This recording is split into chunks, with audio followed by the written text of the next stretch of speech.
Efetivamente, né, a bola chegou mais. Queria que você falasse um pouquinho sobre essa partida do Saul e aproveitasse também e explicasse o porquê que o Matias ele vinha bem numa recuperação e não está sendo relacionado. Obrigado. Boa noite a todos. Primeiro do Saul. Vocês estão me ouvindo, né? Ok. O Saul fez um grande jogo, excelente jogo. Temos que lembrar que o Saul, quando pisa aqui no Flamengo, ele estava treinando, não estava treinando com nenhuma equipe, estava treinando separado e vinha de férias. Então o Saul até pegar a forma física dele. Tentei em alguns jogos dar minutos para ele tentar recuperar o mais rápido possível, que muitos jogadores, e ele é um jogador que se lesiona pouco,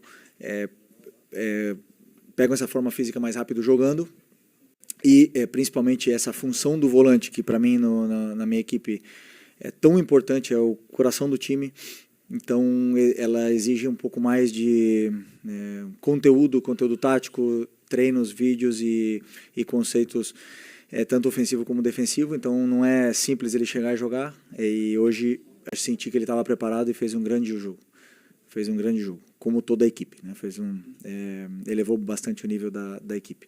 E o Vinha, simples, concorrência. Na verdade, temos aí o lateral que é titular da seleção brasileira, que é o Alexandro, que também vem muito bem. E tem o Ayrton, que foi o nosso melhor jogador do Mundial de Clubes. E que eu, sinceramente, para deixar um dos dois já é difícil, deixar o Vinha fora é muito mais complicado ainda, porque os três estão bem. Mas só joga um. E eu já falei isso para vocês faz 2 meses atrás, né? Quando você tem muitos jogadores, o coração do treinador muitas vezes... Eu gosto de tê-los, mas o coração do treinador sofre, né? Não durmo bem, eu tenho que decidir pelos que começam, pelos que vão entrar, os que vão ficar no banco, as possíveis trocas, e muitas das vezes agora ele está ficando fora até mesmo pela lesão grave que ele teve e vem numa evolução. Mas ressaltar, o grandíssimo jogo outra vez do Ayrton e... Tá bonito de ver a disputa pela titularidade. Felipe, boa noite. Boa noite. O Inter hoje veio com um time alternativo, um titular só. O que tu viu de semelhança com o time titular e que tu pode levar para quarta-feira? Obrigado. Bom, tínhamos algumas informações aí que saíram na imprensa de que o Roger poderia optar por não colocar os principais jogadores, mas... se eu não me engano, 5 ou 6 desses jogadores que jogaram hoje foram titulares durante algum momento dessa temporada, são grandes jogadores, uma grande equipe. O ataque é um ataque muito perigoso, na qual nos criou muita dificuldade para poder defendê-los, né? Borré, eu joguei com ele, sei a qualidade que ele tem, um grande jogador. O Valência, um cara que já fez gol contra nós ano passado, é muito difícil. O próprio Vitinho, é um jogador muito imponente num contra um, criou chances até de perigo. Mas o que eu percebo do jogo é que dá para ver o modelo do Roger muito bem enraizado, independente do jogador que jogue, né? Então, independente dos nomes que jogassem, nós queríamos vir aqui ganhar e vamos pensar da mesma forma na quarta-feira. Temos que fazer um jogo perfeito para poder vencer outra vez. Felipe, boa noite. Boa noite. O que foi possível estudar do primeiro jogo na Copa Libertadores para agora, e principalmente para o jogo da volta aqui no Beira-Rio na quarta-feira, e como o Flamengo chega depois de 2 vitórias e principalmente depois de uma vitória como essa, jogando em Porto Alegre? Bom, sempre todos os jogos, né, nos oferecem... Eu sempre falo que é um guia, né? O jogo é um guia, ele guia pelo caminho que você tem que primeiro melhorar a sua equipe, corrigir os erros. O primeiro jogo nosso da Libertadores nos deu essa guia do que estava acontecendo no campo e que não conseguíamos gerar vantagens em alguns momentos. E depois eu esqueci o que tu falou. Como chega o Flamengo? Ok. Isso. E sempre é importante para mim vencer. O futebol é um estado de ânimo, é confiança, e o jogo da quarta-feira, na verdade, na minha visão, começa hoje, né? Você tem que sempre tentar ganhar, não cometer erros para você chegar sempre com confiança, para poder dominar a bola, para você conseguir dar o passe com a força certa. Você tem que estar sempre bem, independente do jogo que venha pela frente. Então, hoje era o jogo de hoje e a partir de amanhã vamos começar a pensar no jogo de amanhã, de quarta-feira. 24 horas com jogadores aqui em Porto Alegre permanece. Queria te perguntar como você vai trabalhar com os jogadores, porque já foram 2 duelos, 2 vitórias, só que quarta-feira é um grande jogo, né? Você tinha dito que o da quarta passada era o mais importante, agora é esse o mais importante da temporada. Como vai ser esse trabalho com os jogadores e também a nível de escalação? Porque o De La Cruz voltou hoje, né? Você tem o Saúl também presente dentro do meio de campo. O que o jogo de hoje te mostrou e como você vai trabalhar com os jogadores para manter esse nível e buscar a terceira vitória contra o Internacional? Obrigado. Bom, primeiro que vai ser um jogo completamente diferente do que foram os outros dois, né? Como você falou, são poucos dias até lá, mas na verdade dá para fazer ajustes em função do que aconteceram nesses jogos. Eu vou fazer e com certeza o Roger também. E vai ser um jogo completamente diferente, como você falou até então, o jogo mais importante do ano até agora. E temos que fazer um jogo perfeito para poder passar, porque não é fácil jogar aqui e ganhar aqui dentro. Ô Felipe, deve ter acontecido contigo, e esse resultado de 3-1, você acredita que ajuda em quê para quarta-feira? O aspecto psicológico, a confiança aumenta?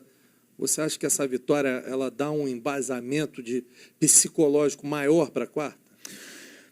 Não, eu penso que reforça a ideia perante ao grupo, reforça a força que tem esse grupo, esse elenco, né, que aonde vai jogar, contra quem for, sempre pode competir da mesma forma, independente dos jogadores que joguem. E isso, para mim, é o que faz um elenco forte poder competir por essa competição tão difícil que é a Libertadores, né? E também talvez a mais competitiva de todas, que seja o Campeonato Brasileiro. Mas como eu falei, nos dá uma confiança para esse jogo de quarta-feira, mas o jogo de quarta-feira é outra história. A partir de amanhã nós começaremos a falar do jogo de quarta-feira, vai estar outro ambiente no estádio, vai estar outro ambiente no gramado, é outra bola, muda absolutamente tudo e nós vamos ter que fazer um jogo, como repito outra vez, praticamente perfeito para poder vencer aqui dentro. Boa noite, Felipe. Boa noite. Eu queria saber quais os fatores negativos, os pontos negativos tu conseguiu explorar do time do Inter para uma vitória, uma consolidação dessa vitória tão cedo do time do Flamengo, e como é que tu pode explorar esses fatores, né, de vitória, consolidação de vitória tão cedo para o jogo da quarta-feira? Bom, sinceramente não abriria aqui nenhum plano, né, que exploramos, mas dizer simplesmente que fomos determinantes na área do Inter, né? Chegamos ali no começo do jogo, o Pedro num dia inspirado e fez a diferença. O Pedro, quando a bola chega dentro da área, é um jogador diferente, então eu tentei deixar ele muito mais perto do que fosse essa última linha do Inter, e a partir do momento que ele está perto da área, ele tem chances, ele é um jogador totalmente determinante e diferente. E acredito que foi isso que marcou a diferença no jogo, e depois no segundo tempo conseguimos manter o nível e praticamente fechar, né, com o terceiro gol. Felipe, aqui no fundo, Marcelo Salzano, Rádio Guaíba, você espera o Internacional já fazendo uma pressão muito grande desde o início, ou por fazer 1-0 pode administrar ali depois para sair, tentar fazer o gol? E também, mais uma, por gentileza, você pretende fazer alguma marcação especial em algum jogador do Internacional, especialmente no Alan Patrick, que é um líder técnico da equipe do Inter? Desculpa, o primeiro, qual que foi? Tá. Não, mas desculpa, a tua pergunta é em referência de que nós vamos pressionar ou o Inter vem nos pressionar? Isso, o Inter. Mas o Inter tem que pressionar, né? Eles não tenho dúvida que eles vão tentar pressionar, porque é um perfil do treinador e da equipe do Inter, que sempre tenta ter a bola, roubar a bola do adversário. Por todos os jogos que eu vi, eles tentaram pressionar, e hoje mesmo eles tentaram pressionar muitas vezes e acabaram roubando a bola e até criando alguma jogada de perigo nessa sua pressão alta. Então, uma coisa que eles não abrem mão, independente se estão ganhando ou perdendo, e mais com certeza jogando na casa deles, eu espero que com certeza eles venham pressionar o Flamengo. E o Alan Patrick, se eu fosse fazer uma marcação individual, eu não diria aqui, né? Mas é um jogador extraordinário, um jogador muito, muito, muito grande, muito diferente. Prazer vê-lo jogar aqui, e com certeza nós temos que estar muito atento a esse tipo de jogador que, quando a bola cai no pé, faz a diferença. Felipe, tudo bem? Bom, você não está revelando muitas coisas, né? Quando perguntado sobre estratégia, né? Mas você já falou que espera um jogo completamente diferente. Aliás, um Inter, né? Que foi para o Maracanã. Aliás, como a maioria dos times não se atiram contra o Flamengo no Maracanã, até porque, né? Loucura, o time do Flamengo é um time muito agressivo. O Inter teve uma postura um pouco mais defensiva, principalmente no primeiro tempo. Hoje com o time reserva, então você já espera um Inter diferente, pressionando como você falou. Mas e o Flamengo? Que repertório o Flamengo ainda tem? Né? Vai para o terceiro jogo contra o Inter, agora num jogo fora de casa, com vantagem. O que o Flamengo também pode apresentar diferente? Ou o Flamengo não precisa fazer nada diferente, segue fazendo o que está fazendo para conseguir a classificação? Sempre existem ajustes. Muitas vezes os analistas conseguem ver, né, esses ajustes que fazemos nesse nosso plano de jogo. Em cada jogo é uma história diferente. Mas se você vê o modelo do Flamengo é sempre o mesmo, independente do adversário que jogamos. É tentar pressionar, tentar ter a bola, propor jogo, controlar o jogo e finalizar o máximo número de vezes no gol do adversário. Esse é o nosso princípio, e aí a parte tática depois, os ajustes eles serão detalhes pequenos que ajustaremos. Felipe, aqui, boa noite. Felipe, uma situação que talvez tenha passado um pouco despercebido, você não trouxe nem o João Vitor, nem o Matheus Gonçalves para passar esses dias de treino aqui. Você teve uma conversa com o Pivete para liberá-los para treinar essa semana com o Sub-20, visando o jogo contra o Barcelona no sábado? E uma outra situação, se você pretende liberar o Wallace Yan para ir jogar no 20 nesse jogo tão difícil do Mundial de Clubes da categoria. Obrigado. Bom, falei com o João. O João, na verdade, o que está acontecendo com o João me deixa um pouco triste, né? Porque ele é o reserva imediato. Quando o Danilo estava machucado, ele é o reserva imediato do Léo Ortiz. E eu preciso dele. Eu precisava dele aqui nesse momento por se acontecesse alguma coisa. Como eu já falei para vocês, nós não temos jogos agora para colocar. Vou dar minutos para ele poder se desenvolver, porque na verdade jogamos a vida cada final de semana. E infelizmente ele não teve tantos minutos, nem aqui nem no Sub-20, durante esse período. Né? E agora com a volta do Danilo me permitiu deixar ele descer novamente, para ele poder ter minutos, para ele poder continuar se desenvolvendo e jogar esse jogo da final do Mundial Sub-20. E se a gente puder reforçar, né,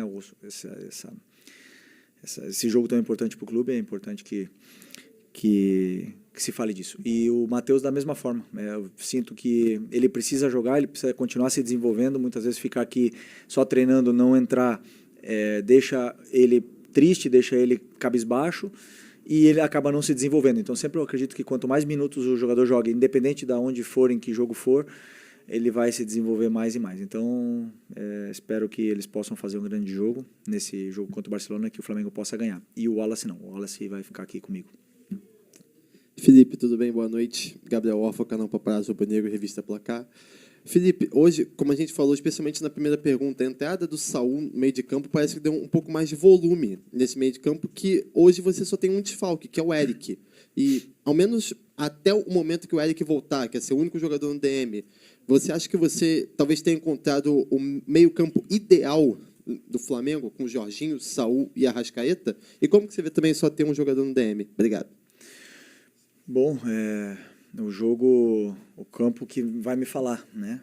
Quem que vai ser titular, vai estar disponível. Na verdade, nós temos o Eric, que deve voltar perto de outubro, que até então foi e continua sendo um pilar dessa equipe aqui. É um jogador muito importante para a gente. Temos o Nico, que, como eu falei também na entrevista pré-jogo, nesse primeiro semestre, foi o dono dessa posição, essa dupla de volante que nos deu tantas alegrias, e infelizmente os dois passaram por problemas agora, e o Nico já está voltando. Depois, com tantos jogos aqui no calendário brasileiro, vai dar para todos jogarem.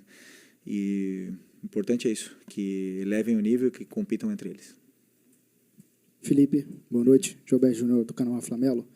Queria te perguntar sobre a entrada do Danilo no lugar do Léo Ortiz. A gente sabe que é uma grande sequência da dupla, Léo Ortiz e Léo Pereira. Ele entra na vaga do Léo Ortiz. A minha pergunta é se o Léo Ortiz da dupla, né, se o Léo Ortiz seria o mais com maior nível de cansaço com toda essa sequência de jogos. Bom, o Léo, obviamente que está com um número de jogos aí acumulado muito alto. Um jogador que tem um físico privilegiado, porque aguenta essa sequência. Mas claro que o jogador com tantas viagens, com tantos jogos e com tanta exigência do modelo de jogo, acaba muitas vezes baixando um pouco a sua forma durante os 90 minutos, né? São detalhes que eu, como treinador, eu consigo notar bem, mas que essa volta do Danilo agora nos possibilita poder ir dando minutos para todos, também do Cleiton, né? Se em algum momento precisar, ele está aí à disposição, mas eu acredito sim que o Léo vem de uma sequência muito pesada, muito forte, porque o Léo ainda teve viagens com a seleção, então ele não teve em nenhum momento uma quebra que pudesse descansar corpo e mente, então essa volta do Danilo agora deu essa possibilidade de ele poder descansar um pouco. Felipe, Mauro Santana, do canal Mauro Santana, e torcedor, muitas vezes ele acaba cobrando pela boa apresentação que o Flamengo tem em parte do jogo, ou em um tempo, que o Flamengo mantenha essa intensidade durante os 90 minutos, e muitas vezes fica decepcionado quando o Flamengo cai um pouco do seu ritmo. E eu percebo pelo meu lado que você tenta fazer essa dosagem no sentido de fazer o time aprender a trabalhar com a temperatura do jogo, com as circunstâncias da partida, ou acelerar ou cadenciar o jogo.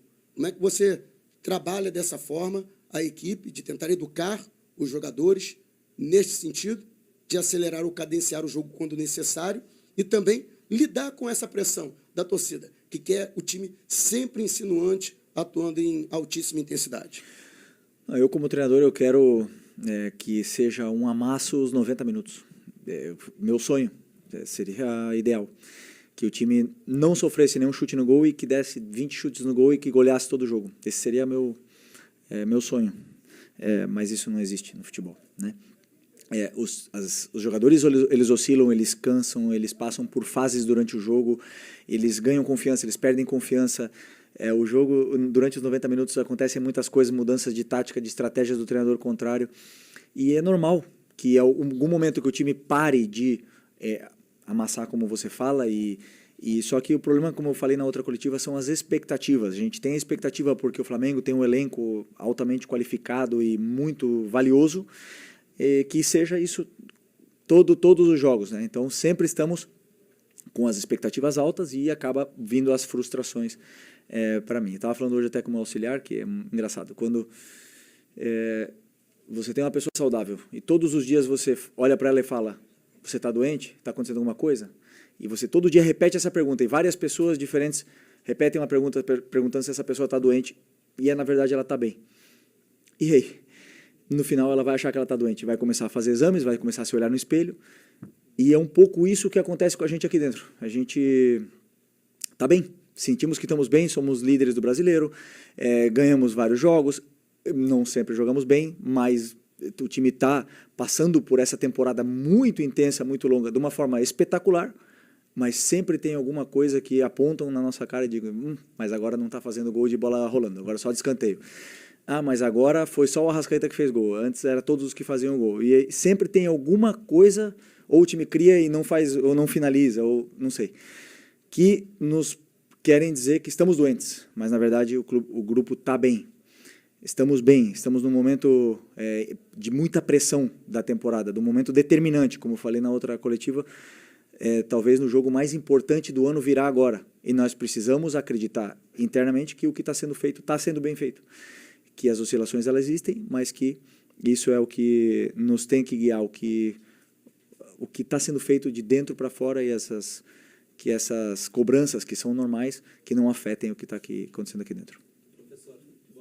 Lucas Goulart, da Rádio Galera. Você citou escanteio. Hoje o Flamengo não marcou gol de bola parada, mas aí eu gostaria de te perguntar qual a importância de ter um profissional dentro da sua comissão técnica trabalhando especificamente a bola parada, e em que momento você identificou que precisaria desse profissional na sua comissão técnica para analisar a bola parada adversária, a sua própria bola parada, e também desenvolver um repertório maior de bola parada, porque a gente sabe que é uma fase de jogo que é determinante dentro do jogo, né? Bom, primeiro eu não chego a todos os lados, né? Eu não consigo fazer tudo, eu não consigo eu preciso de ajuda. Eu preciso de ajuda dos auxiliares, dos analistas, preciso de ajuda dos diretores, dos chefes de comunicação. Eu preciso de ajuda de todos, porque o treinador tem muito trabalho e não chega a tudo. E a bola parada é uma delas. Então, os auxiliares, no caso o Rodrigo, veio para somar. É um cara que o grupo respeita muito, entende que ele passou por todas essas situações, escuta ele, porque ele era um cara muito determinante e importante dentro da bola parada do que era quando ele jogava, e veio também elevar o nível não só da bola parada, senão de todo um contexto de treinamento. E eu penso que cada auxiliar tem a sua função dentro da comissão e que eles ajudem o treinador da melhor forma possível para que tudo chegue da melhor forma para os jogadores. Felipe, professor, boa noite. Carlos Lacerda, Futebol e Resenha. Sobre uma questão que envolve agora um futebol em geral, né? Por exemplo, Inter e Flamengo, eles se enfrentam pela terceira vez em 8 dias. Veja bem, não é nem 10, né? Hoje, no lado do Internacional, você presenciou aí no Beira-Rio, uma pressão muito grande da torcida, em cima, inclusive, do próprio Roger, por ele ter escalado as reservas e até algum movimento aí já pedindo a saída do Roger. Mas você não acha que o futebol brasileiro, em especial o calendário brasileiro, ele é cruel com os clubes? Em especial clubes, por exemplo, que não têm um poder financeiro de Flamengo e Palmeiras. Você não acha que isso pode realmente, daqui a pouco, mudar? Não sei qual é o seu sentimento quanto a essa situação. Porque na quarta-feira, como você mesmo disse, vai ser um outro clima, né? Mas até lá a pressão vai ficar aí em função desse calendário muito recheado que o futebol brasileiro tem. Eu já falei nas outras coletivas que, na minha visão, é um privilégio você ter um calendário recheado. Isso quer dizer que você está vivo nas competições, que você disputa todas elas. E é um privilégio. Mas, bem, podemos melhorar. Podemos melhorar esse calendário, fazer um calendário melhor para os próximos anos e diluir melhor esse número de jogos, esse número de viagens, que seja um pouco melhor. Tudo isso é melhorável. O que eu gosto são das pessoas que têm convicções do que fazem, que não... Um exemplo que você falou agora, né? O Roger tomou uma decisão de poupar, e com convicção. E eu gosto desse tipo de pessoas, porque somente as pessoas com convicções que são capazes de melhorar o futebol brasileiro, que precisa melhorar em muitos aspectos. E cada um de nós que está participando tenta fazer a sua parte e é isso. Continuaremos trabalhando para isso. Obrigado, Felipe. Valeu. Boa noite, pessoal. Segue o líder! É isso aí, nação. Mengão, mais uma vitória em cima do Internacional. E a gente viu que o técnico Felipe Luiz falou aí a respeito do calendário brasileiro, né? Ainda bem que o Flamengo tem bala na agulha, vou falar assim, para poder montar um elenco com vários jogadores que pode mudar, como hoje foi um time diferente da quarta-feira, e não ter tanta queda de rendimento, né, quanto foi no caso para o Internacional. E hoje o Flamengo está levando para casa mais 3 pontos no Brasileirão e mantendo a liderança do Campeonato Brasileiro. Galera, queria pedir a vocês que se inscrevessem no canal, né? Deixasse seu like aí para nos ajudar. Deixe o seu comentário também. O que é que vocês acharam do jogo de hoje? E eu vou deixar todos os créditos aí para Flamengo TV.